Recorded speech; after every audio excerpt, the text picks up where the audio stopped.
नमः श्रीवर्धमानाय निर्धूतकलिलात्मने सालोकानां त्रिलोकानां यद्विद्यादर्पणायते। आचार्य समंतभद्र महाराज विरचित रत्नकरंडक श्रावकाचार्य ग्रंथराज में अड़ुव्रत और गुणव्रतों का वर्णन करने के बाद शिक्षा व्रत का वर्णन प्रारंभ हो रहा है। अड़ुव्रतों को भी आपने जाना 5 प्रकार के अड़ुव्रत थे। गुणव्रतों को भी 3 प्रकार के जो गुणव्रत थे उनको भी बताया गया। शिक्षा व्रत 4 प्रकार के होते हैं। उन्हीं का वर्णन करने के लिए अब यह प्रकरण प्रारंभ होता है। श्लोक नंबर 91। देशावकाशिकं वा सामयिकं प्रोषधोपवासो वा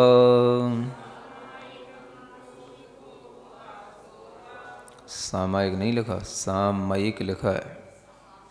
जो लिखा है वही पढ़ना। सामयिकं प्रोषधोपवासो वा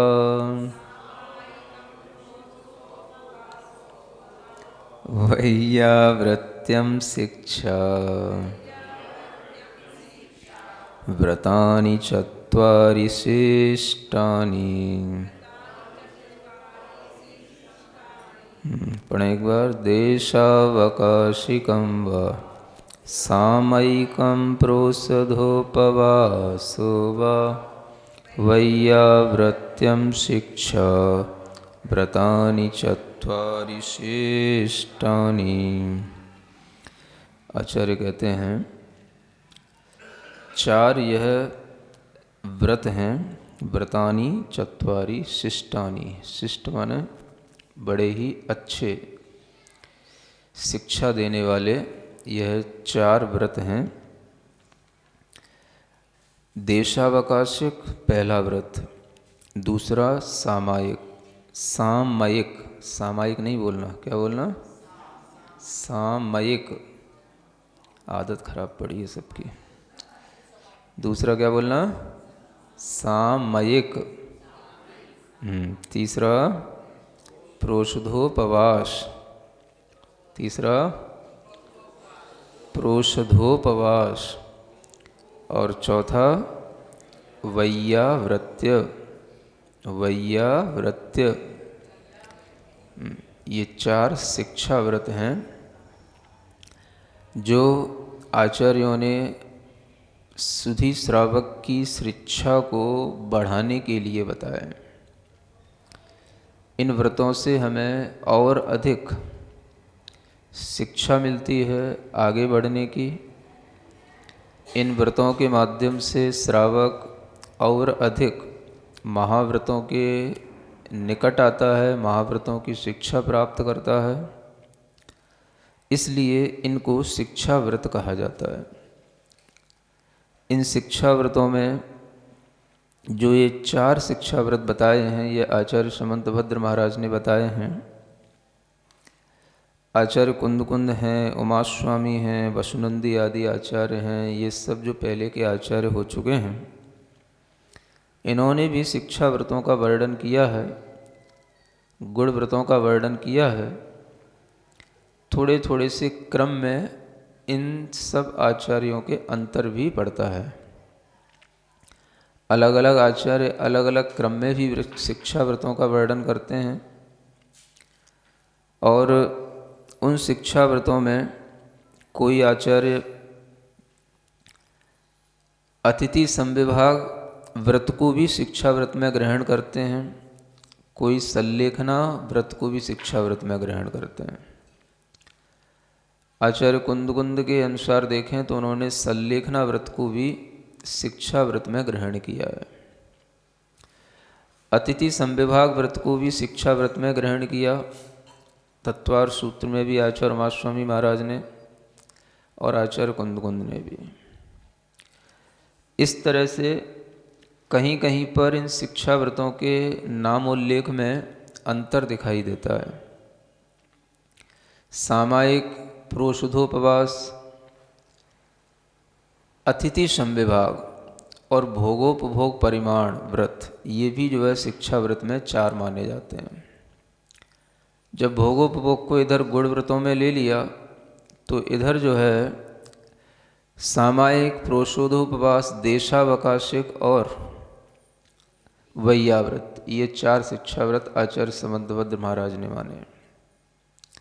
अगर देखा जाए तो शिक्षा व्रतों में जो वैयावृत्ति है और अतिथि संविभाग है, ये बहुत कुछ समानता को धारण करते हैं। अतिथि संविभाग होता है वह भी वैयावृत्ति का ही एक रूप है और वैयावृत्ति उसी अतिथि संविभाग का एक विस्तृत स्वरूप है। तो इस दृष्टि से तो कोई खास अंतर नहीं समझ में आता, लेकिन आचार्य कुंदकुंद ने जो सल्लेखना को शिक्षा व्रत में लिया, यह उमा स्वामी, समंतभद्र आदि किन्हीं आचार्यों ने नहीं लिया। चूँकि ये शिक्षा व्रत हैं, प्रतिदिन पाले जाने योग्य हैं, शिक्षा हर समय पर लेने योग्य रहती है, तो इस शिक्षा को अगर सल्लेखना के साथ जोड़ा जाता है तो सल्लेखना की शिक्षा प्रतिदिन कैसे ली जाए, यह एक प्रश्न खड़ा होता है। वहाँ तो केवल आप भावना ही कर पाएंगे कि मेरा समाधि मरण हो, तो यह समाधि भावना, सल्लेखना की भावना, ये अलग से की जाती है। इसलिए आचार्य उमास्वामी महाराज ने तत्वार सूत्र में सल्लेखना का वर्णन अलग से किया है और सल्लेखना को शिक्षा व्रत के रूप में केवल आचार्य कुंदकुंद देव ने माना है।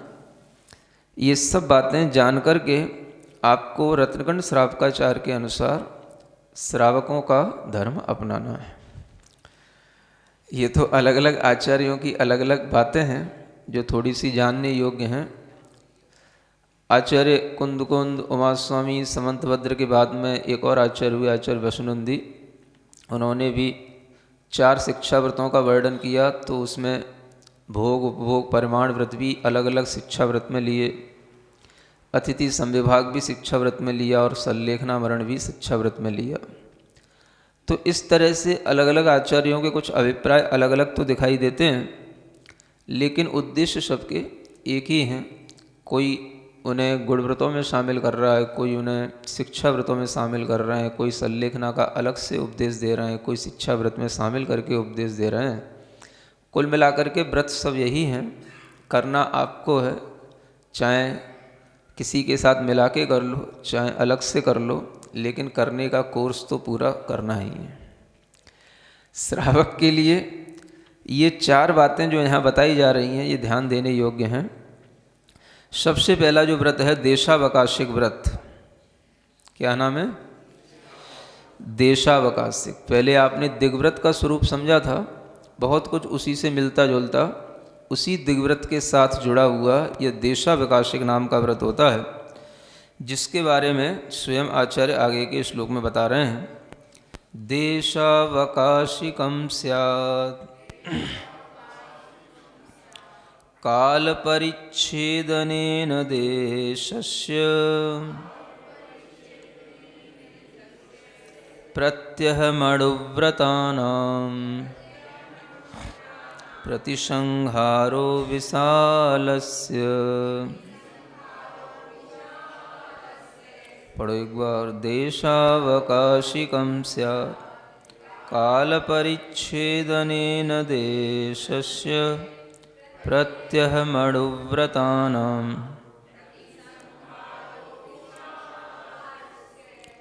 ऐसे देशावकाशिक व्रत होता है।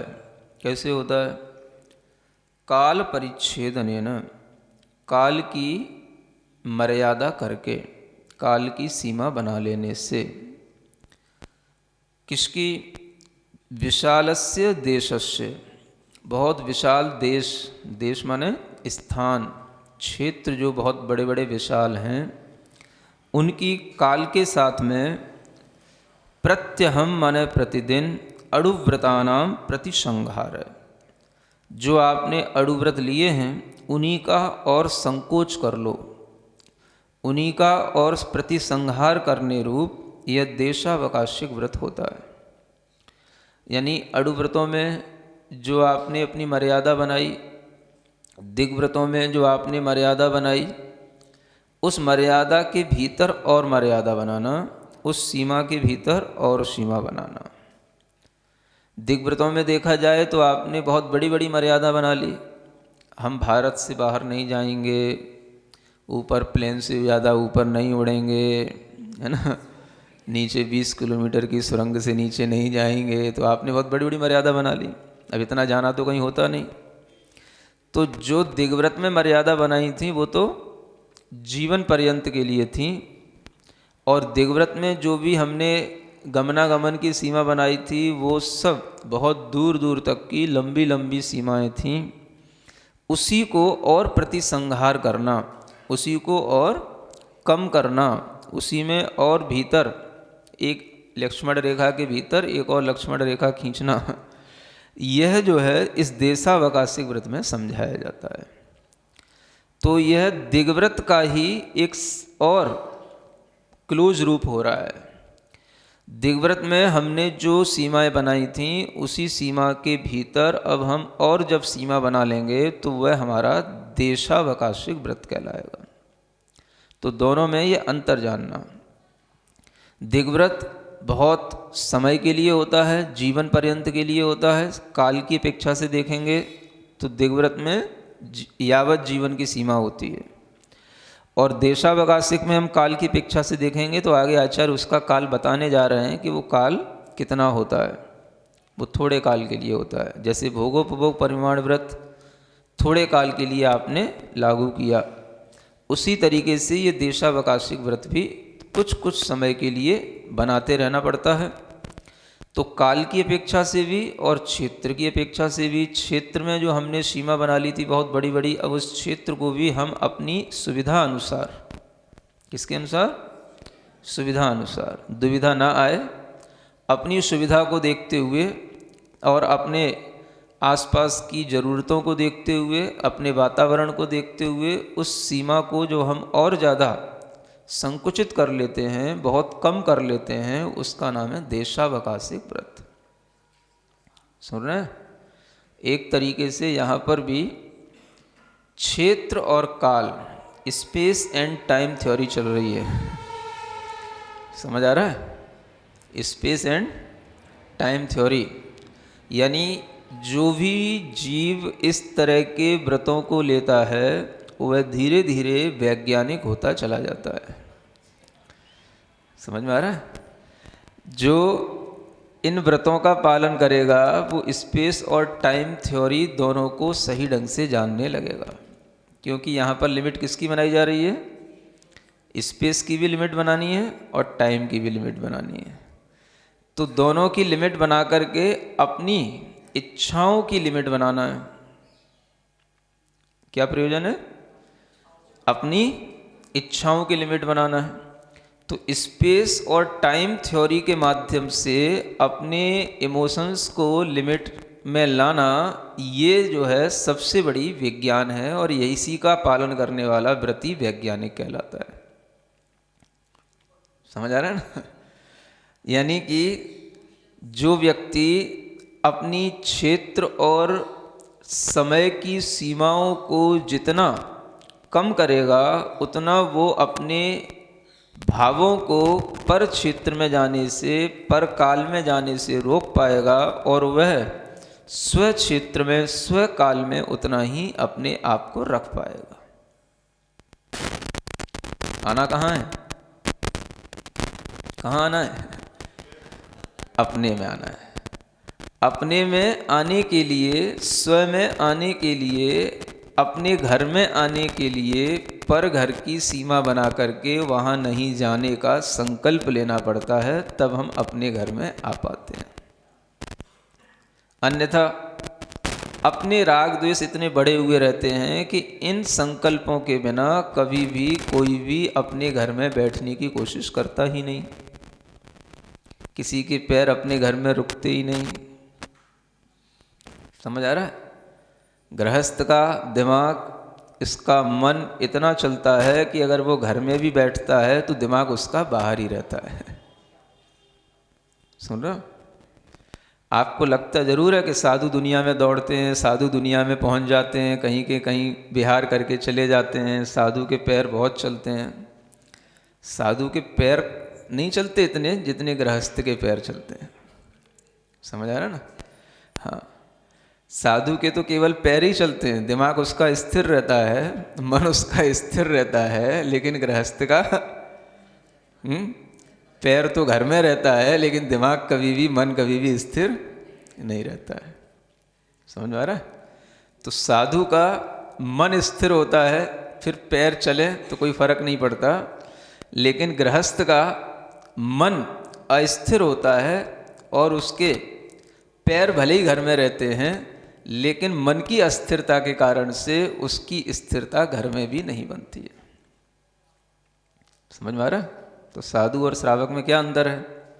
एक छोटा सा अंतर, इतना तो समझ में आ ही जाना चाहिए कि श्रावक का मन अस्थिर है, पैर स्थिर है।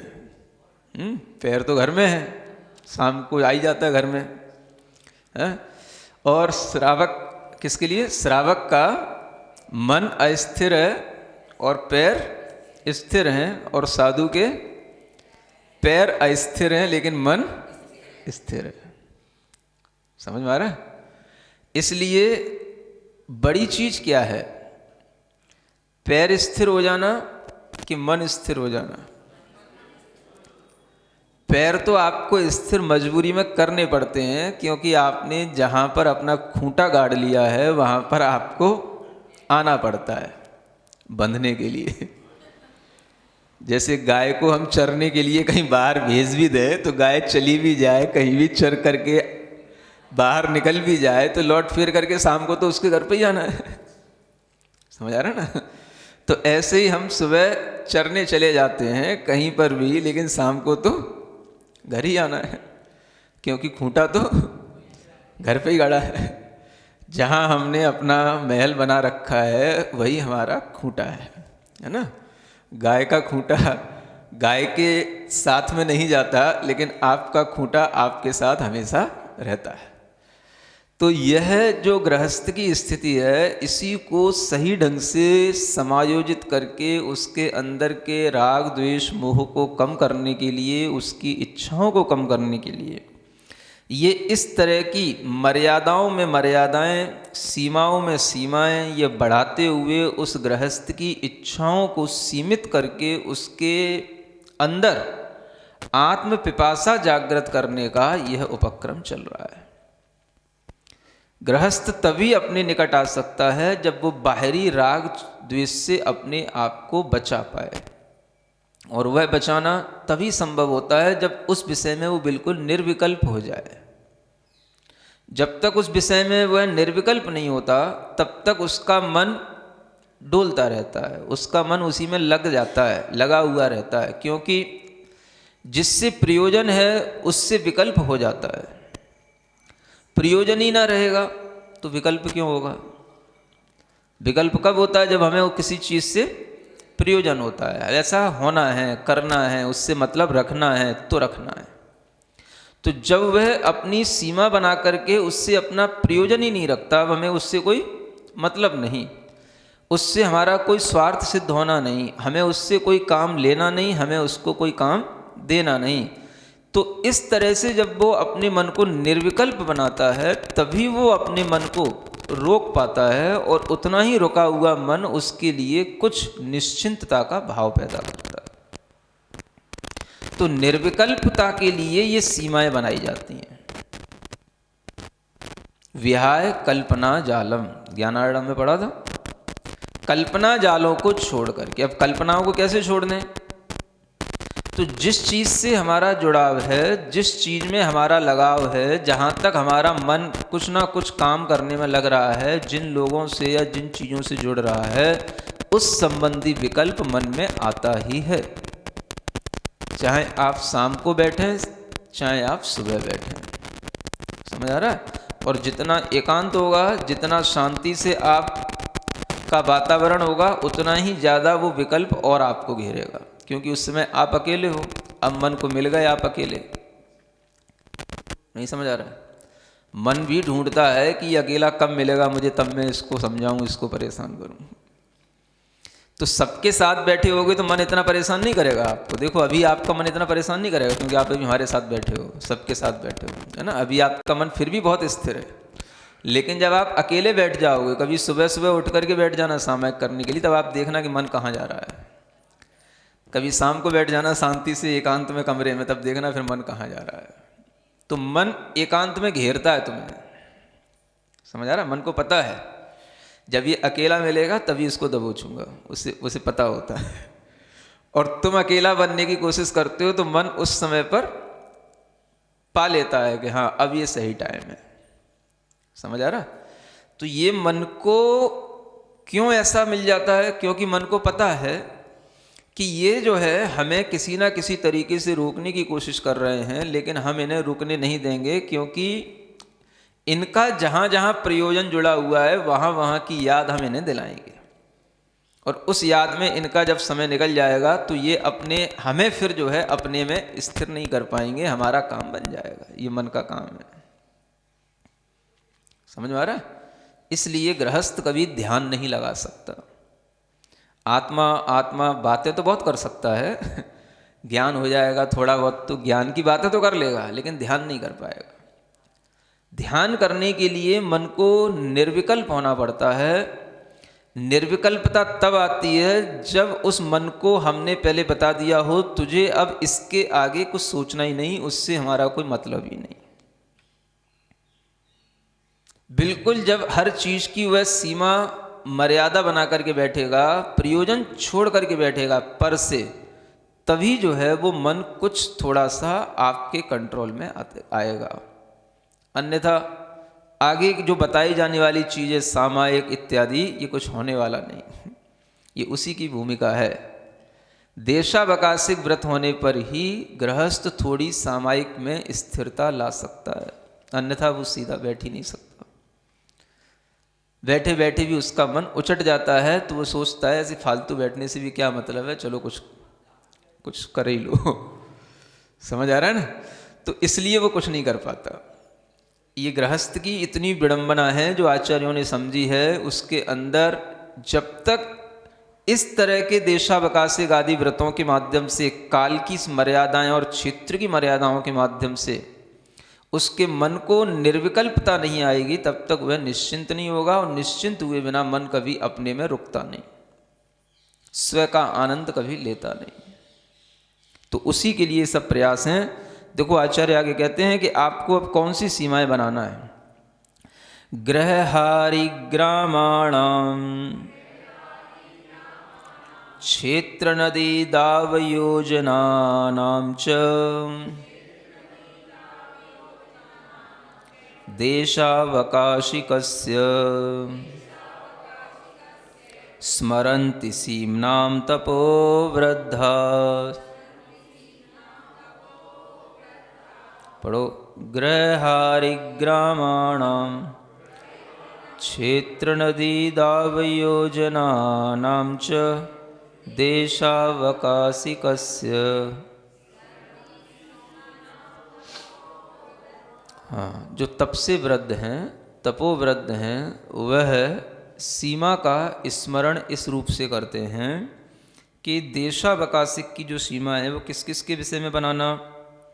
गृह माने घर, घरों के विषय में भी बनाना, क्योंकि गृहस्थ है, सबके घरों में भी चला जाता है, पड़ोसियों के पास चला जाता है।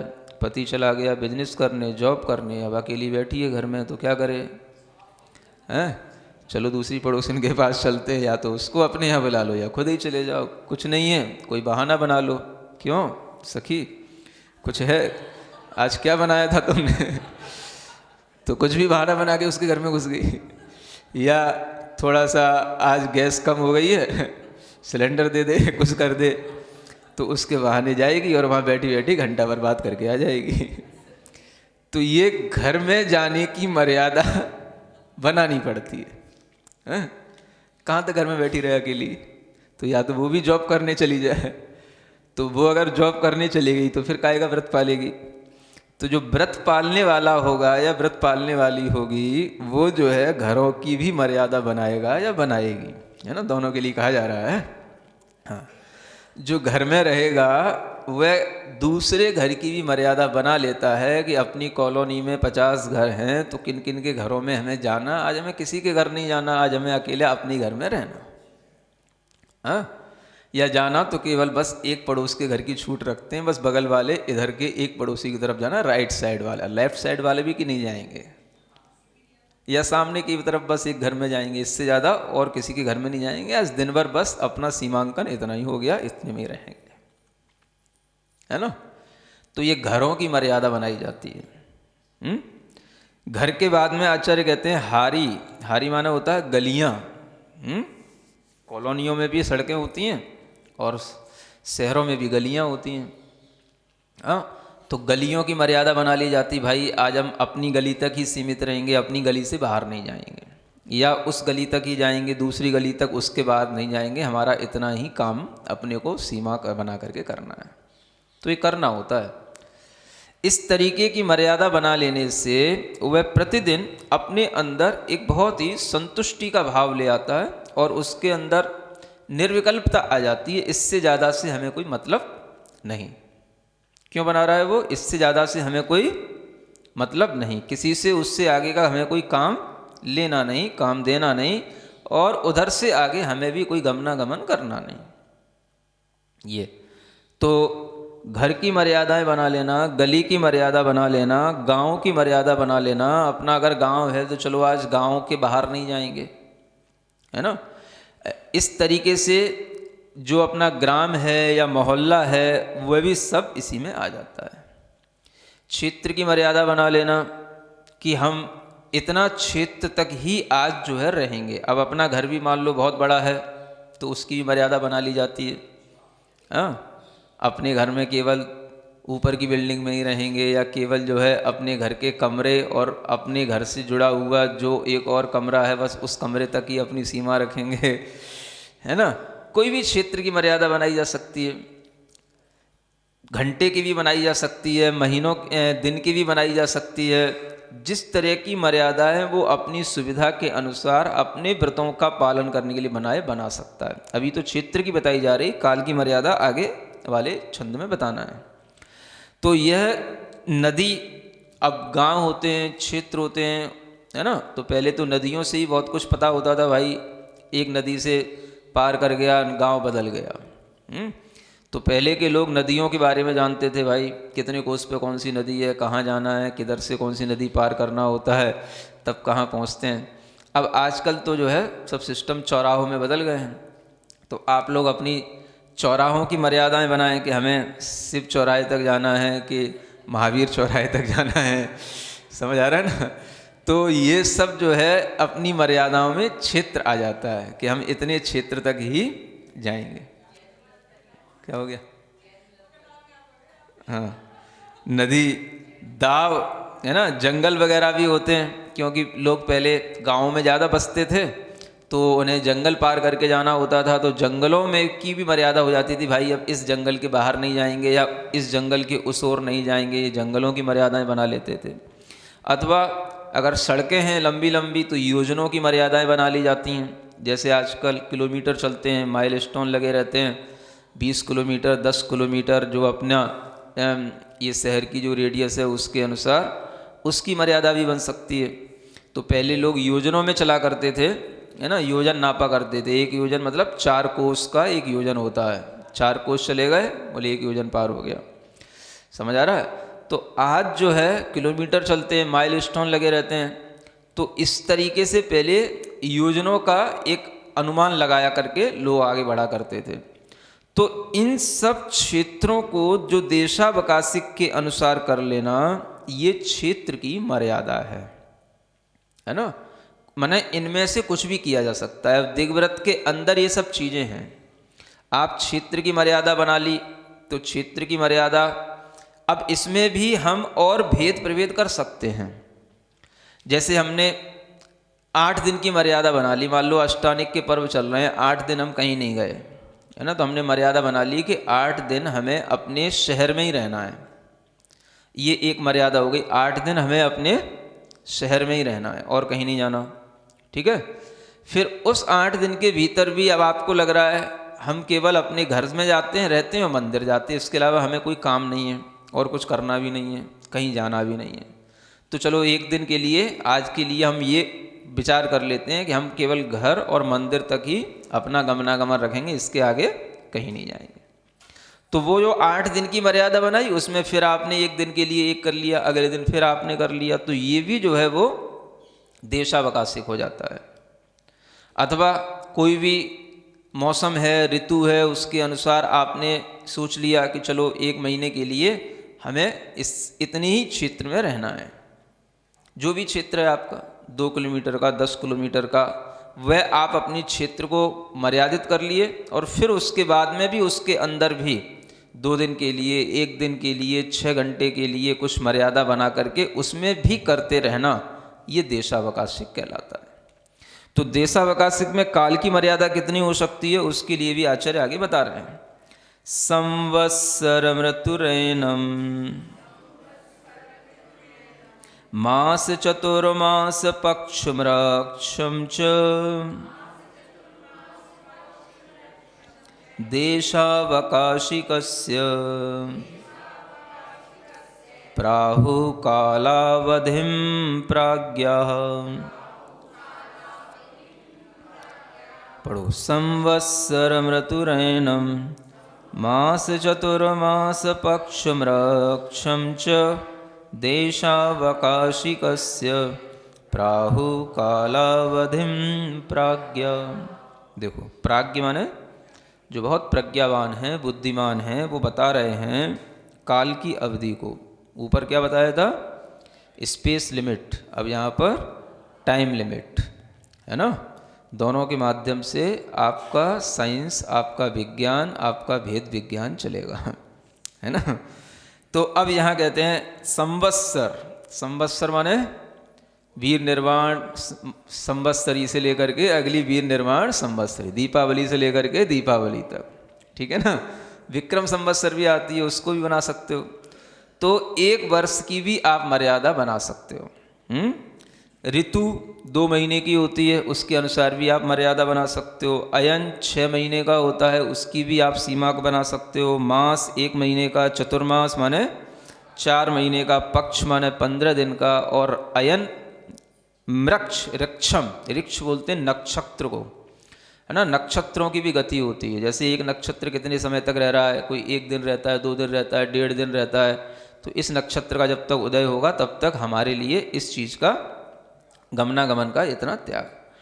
तो ये जो है मर्यादा में आ रहा है। अब इसमें हम देखें कि देशावकाशिक में 1 वर्ष तक की भी मर्यादा बताई गई है, अधिक से अधिक, है ना। तो ये भी ध्यान रखो कि जो आपको भोग उपभोग परिमाण व्रत में नियम दिए थे, वो नियम तो 6 महीने से ज़्यादा के नहीं बताए थे, लेकिन देशावकाशिक आप 1 वर्ष का कर सकते हैं अधिकतम। क्योंकि जो आपने जीवन पर्यंत के लिए दिग्व्रत लिया था, उसी में अब आपको देशावकाशिक करना है। तो हम ऐसा भी कर सकते हैं कि 1 वर्ष के लिए हमने कोई, उसमें भी हमने कोई बड़ी सीमा खींच ली, है ना। क्योंकि दिग्व्रत तो बहुत बड़ा हो गया। अब देशव्रत में पहले हमने अपने प्रांत की भी सीमा बना सकते हैं कि भाई हम अपने यूपी से बाहर नहीं जाएंगे, एमपी से बाहर नहीं जाएंगे, और फिर उसमें भी हम अपनी सीमा 1 साल के अंदर भी कभी 2 दिन के लिए, कभी 1 दिन के लिए, कभी 1 पक्ष के लिए, और उस 1 पक्ष के लिए भी बनाने के बाद उसमें भी और हम कम कर सकते हैं। तो मतलब देशावकाशिक में यह हमारे लिए प्रावधान है कि हम अपनी सीमा रेखा को और कम कम कम अपने दिन, अपनी सुविधा के अनुसार, अपने प्रयोजन को देखते हुए बना सकते हैं, जिस दिन आपको जैसा समझ में आए। आज हमारा कोई काम है कि नहीं बाहर जाने का, आज हमारे लिए कोई आपत्ति कोई बाहर से आने वाली है कि नहीं दिख रही है, निश्चिंतता दिख रही है। चलो इससे अच्छा क्या होगा, लॉकडाउन चल ही रहा है, अपन अपने आप को ही लॉकडाउन कर लेते हैं। ये हो गया सबसे अच्छा देशावकाशिक।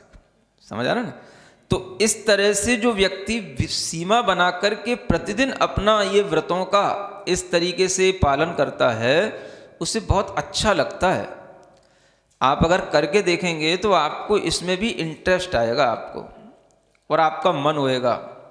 और जिस दिन नहीं करोगे तो आपको लगेगा आज तो मेरा दिन बेकार चला गया, खाली चला गया, आज मैंने कुछ किया ही नहीं, चलो कम से कम कुछ तो कर लिया था। आप इसको करके देखोगे तो आपको इसमें बहुत संतुष्टि होगी। आपके लिए भले ही किसी रूप में, संकल्प रूप में 12 व्रत नहीं है, लेकिन फिर भी आप देशावकाशिक का पालन कर सकते हो, दिग्व्रतों का पालन कर सकते हो। लेकिन करो तो फिर थोड़ा सा ध्यान से करो, अभ्यास के साथ भी कर सकते हो।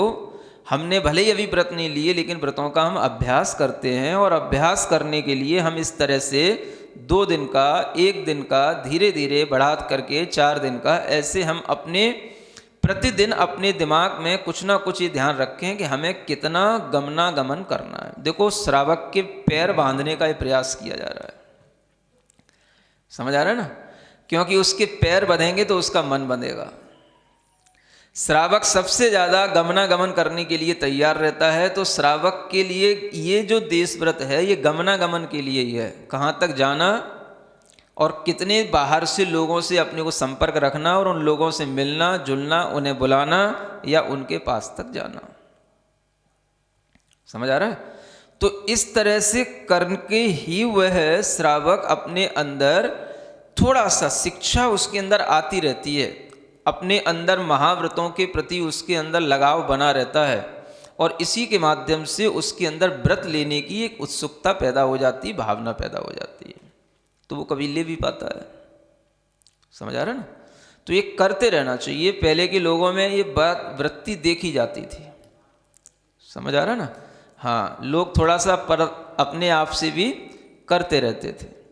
जब हमें भी थोड़ा सा होश आया था, है ना, मतलब बेहोश तो थे ही आपकी तरह तो जब हमें भी थोड़ा सा होश आया था, तो हमने भी जब थोड़ा बहुत आगे पीछे देखा, तो जो एक मित्र था, है ना, जिसका नाम सुकौशल था, तो वो जो है इस तरीके की वृत्ति अपनाता था, है ना।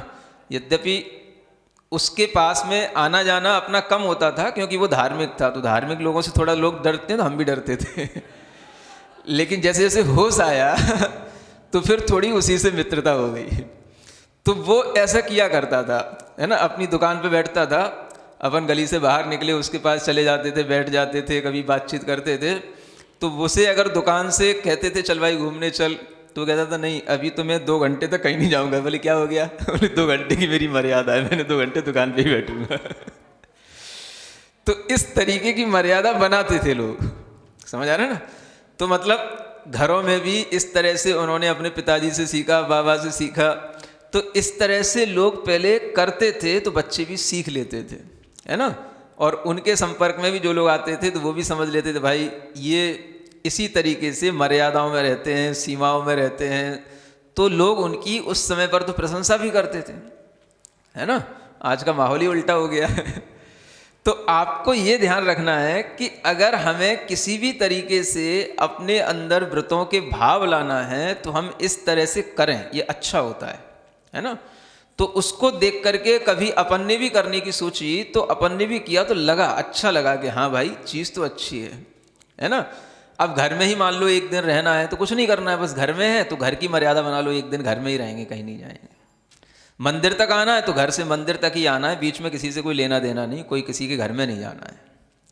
तो इस तरह से जब हम मन बना लेते हैं, तो हमारा मन काफ़ी कुछ नियंत्रित हो जाता है ना। ये बहुत अच्छा व्रतों का विज्ञान है, इसको आप समझें और इसको अपनाएं, तो आपके अंदर भी बहुत सारे पापों से मुक्ति मिलेगी। क्योंकि आगे इस व्रत में भी यही बताने जा रहे हैं कि अणु व्रतों का ये और ज़्यादा संक्षेपीकरण करने से वह व्रती जीव महाव्रतों की साधना करने लग जाता है। समझ आ रहा है? इस तरीके से यह महाव्रतों की साधना उसके अंदर जब होने लग जाती है, तो वह अपने आप को पापों से बचा लेता है। यही आगे के छंद में बताया जा रहा है ना। देखो अब कितनी बड़ी चीज़ बताई जा रही है। अड़ुव्रत पालन करते करते वो महाव्रतों की साधना करने लगा, महाव्रतों को साधने लगा, या किसी अपेक्षा से महाव्रती होने लगा। तो जैसे दिग्व्रत में बताया था, इसी तरीके से यहाँ देशव्रत में भी बताया जा रहा है। क्या कहते हैं? सीमांतानां परतः स्थूलेतर पंच पाप संत्यागात् देशावकाशिकेन च महाव्रतानि प्रसाद्यन्ते। पढ़ें। सीमांतानां परतः स्थूलेतर पंच पाप देशावकाशिकेन च महाव्रतानि। देखो क्या कहते हैं? सीमांतानां परतः, है ना, जो सीमाएं बना ली हैं उन सीमाओं के पर माने बाहर की ओर, जो सीमाओं का बाहर जितना भी स्थान हो गया उसमें स्थूल और इतर माने सूक्ष्म, स्थूल का उल्टा, तो स्थूल भी पाप होते हैं और सूक्ष्म भी पाप होते हैं। दोनों प्रकार के पंच पाप का उसके लिए त्याग हो गया, ये हेतु हो गया। इस त्याग के कारण से उस देशावकाशिक व्रत के द्वारा महाव्रतानी, महाव्रतों को वह प्रसाद्यन्ते माने साध लेता है ना। अभी वह सर्वथा सर्व ओर से महाव्रती नहीं हुआ, जितनी उसने मर्यादा कर ली उस मर्यादा के बाहर जो उसका जितना संसार था उस संसार की अपेक्षा से वो महाव्रती की साधना वाला हो गया, है ना। क्योंकि महाव्रती की भी क्या स्थिति होती है, वो जहां है बस वहीं होता है, समझ आ रहा है, उससे ज़्यादा उसे किसी से कोई प्रयोजन नहीं होता। तो उसी तरीके से अड़ुव्रती श्रावक भी जितने स्थान में रह जाता है बस उतने ही स्थान पर अपना ध्यान रखता है, उससे बाहर का वह सबका त्याग कर देता है, और उस त्याग में पांचों ही प्रकार के पाप संबंधी जो प्रवृत्तियां वो खुद करता था किसी न किसी निमित्त से, उन पांचों ही प्रकार के पापों की उसके अंदर रोकथाम हो गई, पूरा रुक गया वो पांचों ही प्रकार के पाप। क्योंकि वो हिंसा के निमित्त से भी उस सीमा से बाहर जाता था, झूठ बोलने के लिए भी उसे वहाँ जाना पड़ता था, चोरी करने के लिए भी वहाँ जाना पड़ता था, कुशील के लिए भी वहाँ जाना पड़ता था, और परिग्रह के लिए भी वहाँ जाना पड़ता था। सबके लिए जाना पड़ता है बाहर, तो सबके लिए उसने क्या कर लिया, अपनी सीमा बना ली। इससे बाहर हमारा कोई प्रयोजन है ही नहीं, हमारे पांचों पापों का त्याग, स्थूल रूप से भी सूक्ष्म रूप से भी। यहाँ तक कि अगर वहाँ से कोई व्यक्ति भी आकर के उसे किसी भी तरीके के उसे मतलब दिखाई दे कि यह व्यक्ति भी उस सीमा के अंदर आकर के हमसे मिलने आ रहा है या हमारे लिए आ रहा है, तो भी वह उससे मिलने में उत्सुक नहीं होता है, क्योंकि वो सीमा के बाहर से आ रहा है, हमें उससे कोई प्रयोजन ही नहीं रखना है। ये अगर होता है तो यह व्रत उसके लिए महाव्रत के रूप में आ जाता है, माने इतनी सीमा की अपेक्षा से वो अपने आप में क्या हो गया, महाव्रती हो गया। सुन रहे हो मोबाइल रखने वालों, कैसे करोगे पालन तुम महाव्रतों की, साधना कैसे कर पाओगे? कभी भी कोई भी घंटी बजा देता है, कहीं से भी घंटी आ जाती है, एक बार बंद करते हो फिर शुरू हो जाता है, फिर दो बार बंद करते हो फिर शुरू हो जाता है, जब तक उसको कहना दो भैया रुक जा तब तक वो रुकता ही नहीं है। समझ आ रहा है ना। तो ये चीज़ जो है थोड़ी सी जो आपको सुविधा मिली है ये मोबाइलों की, यह आपके देशावकाशिक व्रत में बाधा डालती है। समझ आ रहा है ना। या फिर इसका तरीका एक ही है कि इसको साइलेंट मोड में रख दो, है ना, एक दिन के लिए इसकी सिम बाहर कर दो और जो है चलो भाई एक दिन इसका पालन करते हैं। हाँ, 2 घंटे के लिए बंद कर दो, 6 घंटे के लिए बंद कर दो, आधे दिन के लिए, एक दिन के लिए, कभी तो कर दो, चलो रात भर के लिए ही बंद कर दो है? कम से कम शाम के 6 बजे से सुबह के 6 बजे तक ही बंद रखो, कुछ तो शांति लो।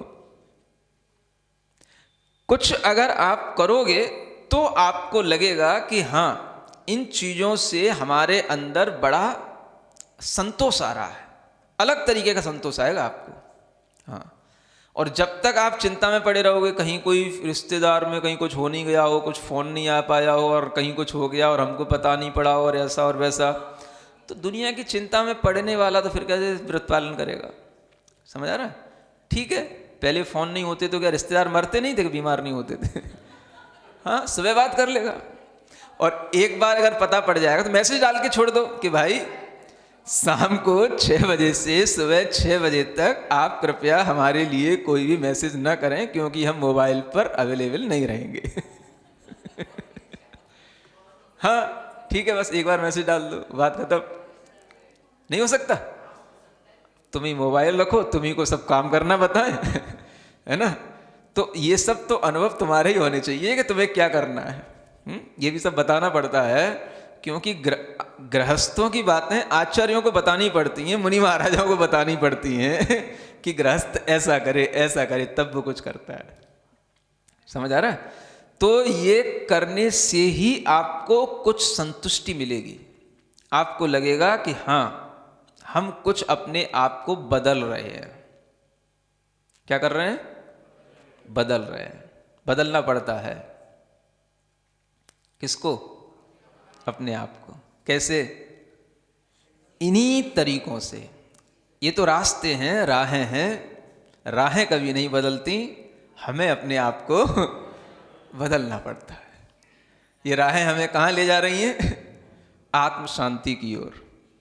तो इन राहों पर चलने के लिए हमें खुद अपना मन बनाना पड़ेगा, है ना? क्या सुन रहे हो? किसी के वास्ते राहें कहाँ बदलती हैं, तुम अपने आप को खुद बदल सको तो चलो। नहीं सुना? किसी के वास्ते राहें कहाँ बदलती हैं, तुम अपने आप को बदल सको तो चलो। सफर में धूप तो होगी, चल सको तो चलो। कष्ट तो होगा ही। नहीं समझ आ रहा है? कुछ तो होगा ही, इतना आराम का सफर तो नहीं होता। थोड़ा तो अपने मन को कहीं ना कहीं कष्ट देना पड़ेगा। और भीड़ में जैसे सब लोग रहते हैं तो तुम भी भीड़ में ही हो। समझ में आ रहा है ना? सभी हैं भीड़ में, सभी हैं भीड़ में, तुम भी भीड़ से निकल सको तो चलो। अगर तुम्हें चलना है तो अपना मन बदलना होगा। रास्ते बिछे हुए हैं, सब चल रहे हैं, बस आपको अपना मन तैयार करना है। और तैयार करने के बाद में थोड़ा तो सोचना पड़ेगा कि अगर कोई दरवाज़ा खटखटाता है तो हमें उससे मिलना है कि नहीं मिलना है। कोई कॉल करता है तो हमें उसको अटेंड करना है कि नहीं करना है। थोड़ा तो सफ़र में धूप तो होगी। धूप नहीं होगी तो ठंड होगी, कुछ तो होगी। तो हर सफ़र में कुछ ना कुछ होता है, ये भी एक सफ़र है। समझ आ रहा है? स्व में आने का मोक्ष का मार्ग है, स्व की शांति पाने का एक सफ़र है। इस सफ़र में भी जब आप चलोगे तो आपको कुछ ना कुछ इस तरह से अनुभूतियाँ होंगी, और वही अनुभूतियाँ आपके लिए संतुष्टि देने वाली होंगी। घबराने की ज़रूरत नहीं है, उसी में आनंद लो। कॉल कर रहा है, करने दो, खूब किया है, खूब सुना है, अब करने दो, उसको नहीं सुनना। हमारा व्रत है, हम तो मजे में, हमें नहीं सुनना। दरवाजा खटखटा रहा है, खटखटाने दो, मुझे बाहर जाना ही नहीं। तो मजा लो, उस चीज का आनंद लो। समझा? परेशान नहीं हो। तू इतनी देर से परेशान, तू जान तेरा काम जान, तेरा काम ही परेशान होने का, तेरा व्रत है ही नहीं तो तू परेशान होएगा ही। मेरा व्रत है तो मैं निश्चिंत हूं। तो इसी से तो उसको शिक्षा मिलेगी कि मैं तो परेशान हूं और इसको पता है कि ये अंदर है और फिर भी मुझसे बात नहीं कर रहा है। तो उसको समझ आएगी ये बात क्यों नहीं कर रहा है। क्योंकि तेरा काम है परेशान होना, तेरा कोई व्रत नहीं है, तुझे कोई संयम नहीं है। जिसको संयम होता है वो अपने आनंद में रहता है, बड़बड़ाता रहे तो एक आदत पड़ेगी आपको। अगर कोई बड़बड़ाएगा कभी तो फिर उससे परेशान नहीं होने की भी आदत इसी देशावकाशी व्रत से पड़ जाएगी। समझ आ रहा है? तो ये करते रहने से बहुत अच्छा होता है। आप समझो इन व्रतों के वैज्ञानिक बहुत अच्छे महत्व हैं। इसी के माध्यम से आपको समझ आएगा कि इन व्रतों को निर्दोष रूप से अगर हम पालन करते हैं तो ये हमारे लिए कैसे महाव्रतों का आनंद देने के हमें निकट ले आते हैं, है ना। यही आनंद है। और इस तरीके के महाव्रतों का जब आनंद आता है तो थोड़ा बहुत जो कष्ट होता है, थोड़ा बहुत जो अतिचार के कभी भी अवसर आ जाते हैं, उनसे भी बचा जाता है। फिर अतिचार माने जो उसके दोष होते हैं थोड़े से, जिनके कारण से हम इन व्रतों का उल्लंघन कर जाते हैं, वो भी 5 दोष इस व्रत के भी हैं, वो भी आगे बताए जा रहे हैं। प्रेषण शब्दानयनम रूपाभिव्यक्ति पुद्गल क्षेपौ देशावकाशिकस्य व्यपदिश्यन्तेत्ययाः पंच। प्रेषण शब्दानयनम रूपाभिव्यक्ति पुद्गल क्षेपौ देशावकाशिकस्य व्यपदिश्यन्तेत्ययाः पंच। अत्ययाः, अत्य माने अतिचार, 5 हैं। व्यपदिश्यन्ते माने कहे गए हैं देशावकाशिक व्रत के। कौन कौन से? प्रेषण, है ना। प्रेषण का मतलब भेजना। अब आप अपनी सीमा बना करके बैठ गए, अब आपको कोई बात याद आई तो अब आपके मन में आया अब हम तो नहीं जा सकते कि हमने सीमा बना ली है, तो कृत तो आप नहीं कर रहे हो, लेकिन आपके मन में आया बेटे से कह दें, भाई से कह दें, पति से कह दें, वो ले आएगा, वो कर लेगा, तो उससे कह दिया आपने, तो वो चला गया उस सीमा के बाहर और वो आपका काम करके ले आया। तो ये क्या हो गया? कृत तो आपका कुछ नहीं हुआ, लेकिन कारित के कारण से आपको दोष लग गया, है ना। तो ये दोष कहलाता है। ऐसा नहीं करने से वो व्रत निर्दोष फलता है ना। व्रत नष्ट नहीं हुआ, भंग होना अलग चीज है और दोष लग जाना अलग चीज है। तो दोष लग गया मतलब बिल्कुल जो शुद्ध पलना था वो नहीं पला, प्रेषण कर दिया, माने आपने किसी एजेंट को बाहर भेज दिया, है ना, और उसके माध्यम से आपने अपना काम करा लिया। तो उस मर्यादा की जो सीमा है उसके बाहर आपको फिर किसी कोई एजेंट का मतलब उपयोग नहीं करना है। हाँ, उसके ही अंदर अपने काम रखना है और उसी मर्यादा में अपना काम खुद चलाना है। तो किसी दूसरे व्यक्ति की हेल्प से भी हम अपना उस मर्यादा के बाहर काम न निकालें, इसी का नाम है प्रेषण। और इससे बच करके हम अपने व्रत को निर्दोष बना लेते हैं, है ना। दूसरा अतिचार कब हो जाता है? जब हम शब्द करते हैं। मान लो अपनी सीमा में हम बैठे थे, समझ आ रहा है, अब किसी को पता नहीं था, अपन तो शांति से बैठे थे, कोई व्यक्ति अपने से मिलने आया, अब वो अपने पास तक नहीं आ पा रहा है या ढूंढ नहीं पा रहा है या उसे पता नहीं पड़ रहा है कि ये कहाँ बैठा है, किस कमरे में बैठा है, और वो मिलना चाहता है आपसे और आपको पता है कि वो आ चुका है, बाहर है वो, समझ आ रहा है। अब उसे क्या पता, इतना बड़ा घर है कि कौन से कमरे में जाए, कहाँ जाए वो, और आपको कमरे से बाहर जाना नहीं, या आपने सीमा बना ली कि हमें अपने घर के बाहर देखना नहीं, घर के बाहर जाना नहीं, तो घर के बाहर भी नहीं जाना, तो भीतर उस व्यक्ति को आपको बुलाना है, तो आप क्या करोगे? अब क्या बचा?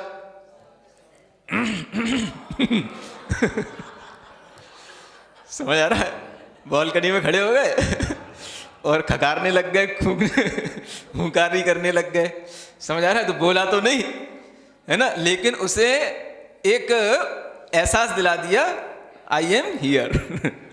समझ आ रहा है कि मैं यहाँ पर प्रेजेंट हूँ। तो वो ऐसा देख करके सीढ़ियों से होते हुए आपके पास बालकनी में आ जाएगा, समझ आ रहा है। तो ये भी जो है क्या कर लिया आपने? दोष लगा लिया। आप अपनी सीमा में थे तो आपको उससे बाहर का कोई विकल्प करना नहीं था।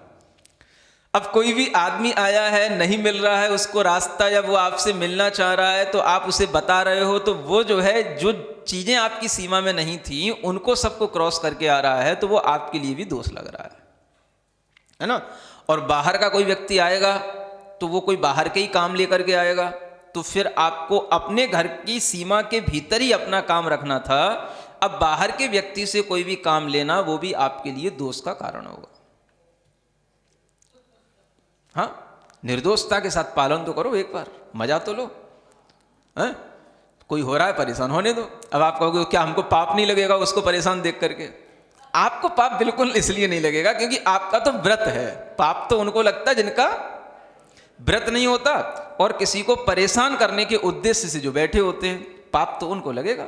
आपका मनोभाव ऐसा तो है ही नहीं कि हमें किसी को परेशान करना है। अब कोई हो रहा है अपने आप, तो दुनिया का ठेका तो हमने ले नहीं रखा है, हमारा उससे कोई काम था ही नहीं। वो जबरदस्ती जो जल्दी से चला आया अपना काम निकाल करके, अब आ गया अपने पास तो ठीक है, और नहीं आया तो हमें उसको बुलाना नहीं, खकार करके इशारा दे करके, है ना, तो ऐसा नहीं करना। तो यही यहाँ पे बताया गया। प्रेषण शब्द आनयन, आनयन माने बुला लेना, है ना। प्रेषण माने होता है उस सीमा के बाहर भेज देना, और आनयन माने उस सीमा के बाहर से कोई चीज़ बुला लेना या किसी व्यक्ति को बुला लेना, तो वह भी जो है उसका दोष हो जाता है। तो उसके बाहर की कोई वस्तु या व्यक्ति से कोई संबंध किसी भी रूप में रखने पर ये दोष लग जाते हैं। 3 दोष ये हो गए। फिर चौथा है रूपाभिव्यक्ति। देखो आचार्यों ने कितनी सूक्ष्मता से पकड़ा है कि मान लो अब आपने ना खकारा ना कुछ किया, आप बस बालकनी में आके खड़े हो गए, बस उसने देखा कि आप यहाँ खड़े हो तो बस उसने कहा हाँ भाई आप यहाँ पर हो, तो वो अपने आप चला आएगा आपके पास। तो आपको विकल्प हुआ ना उसका, आपके अंदर उसके प्रति कोई ना कोई राग द्वेष, कोई विकल्प आया, कोई चिंता आई ना, तो उसी के कारण से तो आप उसे अपने पास तक बुलाना चाह रहे हो, उसको अपना रूप दिखा रहे हो, वहाँ जाके खड़े हो रहे हो। तो यही चीज जो है उस व्रत में दोष लगाने वाली हो जाती है। तो निर्दोषता का मतलब है बिल्कुल निश्चिंत रहना, अपने में आना, अपने में रहना, अपनी सीमाओं में बंद करके आनंदित होना। समझ आ रहा है? कोई दूसरा सीमा खींचे फिर हम पराश्रित होकर के रहें, उसके लिए नहीं है। खुद अपनी सीमाएं हम बनाते हैं और खुद अपनी सीमाओं में रह करके अपन आनंदित रहते हैं। ये कौन करता है? जो देशावकाशिक व्रत लेता है। तो रूप अभिव्यक्ति नहीं करना, अपना शरीर नहीं दिखाना, अपने आप को नहीं दिखाना, रूपाभिव्यक्ति नहीं करना। और पुद्गलक क्षेपो, एक ये भी काम हो सकता है। पुद्गल क्षेप माने कोई भी कंकड़ ले लिया, कागज ले लिया, कोई भी, है ना, चीज ले ली और उसको फेंक दी, तो उसका दिमाग कहीं और कहीं ढूंढ रहा था, देख रहा था, तो उसे पता पड़ जाएगा हाँ आई एम हियर। तो बस इस तरीके की जो वृत्तियां होती हैं ये सब है तो छोटी छोटी बातें, है ना, इसीलिए दोष है। तो इन छोटी छोटी बातों से भी जो अपने आप को बचा करके इस देशावकाशिक का पालन करेगा, उसके लिए वह देशावकाशिक बिल्कुल क्या होगा? निर्दोष होगा। और उस सीमा के बाहर जो लगने वाले उसके लिए पाप के आश्रव हैं, उनसे वो बचा रहेगा। ठीक है ना। तो इस तरह से देशावकाशिक व्रत यहाँ पर पूर्ण व्याख्यान इसका हो जाता है। बोलो महावीर भगवान की। जी बोले परम